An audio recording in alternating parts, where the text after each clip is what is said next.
Hello, ഞാനിപ്പോൾ മൂത്തേൻ്റെ വീട്ടിലാണ് ഉള്ളത്. ഇവിടെ 2 ദിവസം നിൽക്കാൻ വന്നേ. അപ്പം ഞാനിന്ന് തിരിച്ചു പോകുന്നതാണ്. ഇവിടെ ഏച്ചിയും കുട്ടിയും മാത്രമേ ഇപ്പോൾ ഉള്ളൂ. ബാക്കി എല്ലാവരും പണിക്ക് പോയി.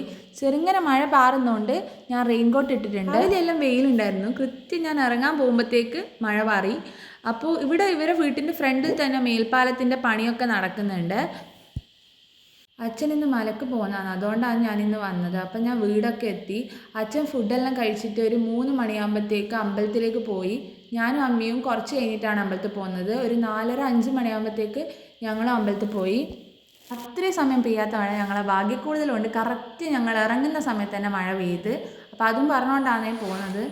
അമ്പലം ദൂരമൊന്നുമല്ല, വീട്ടിൽ നിന്ന് ഒരു 5 മിനിറ്റത്തേക്ക് അമ്പലത്തിലേക്ക് ഉണ്ടാവും. അപ്പം ഞങ്ങൾ പോകുമെന്ന്. നമ്മൾ അമ്പലത്തിലെത്തി. അമ്മക്ക് ഹെൽമെറ്റിനോട് ഭയങ്കര കെയറിങ് ആയതുകൊണ്ട് ഹെൽമെറ്റും തലയിൽ വെച്ചിട്ടാണ് നടക്കുന്നത്. ആടെ എവിടെയെങ്കിലും അമ്പലത്തിൽ വെക്കാൻ പറഞ്ഞിട്ട്.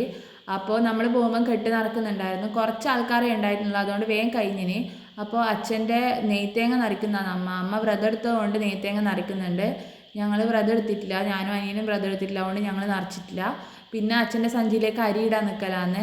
അച്ഛൻ ഗുരുസ്വാമി ആയതുകൊണ്ട് ലാസ്റ്റാണ് കെട്ട് നിറക്കുന്നത്. അപ്പോൾ എല്ലാവരും അരിയൊക്കെ ഇടുന്നുണ്ട്. അങ്ങനെ എല്ലാവരും കെട്ട് നിറച്ചിട്ടൊക്കെ കഴിഞ്ഞ് പ്രാർത്ഥിക്കുന്നതാണ്. പിന്നെ അമ്പലത്തിൽ നിന്ന് ബിസ്ക്കറ്റും ചായയും കിട്ടിയായിരുന്നു, അത് കഴിച്ചു.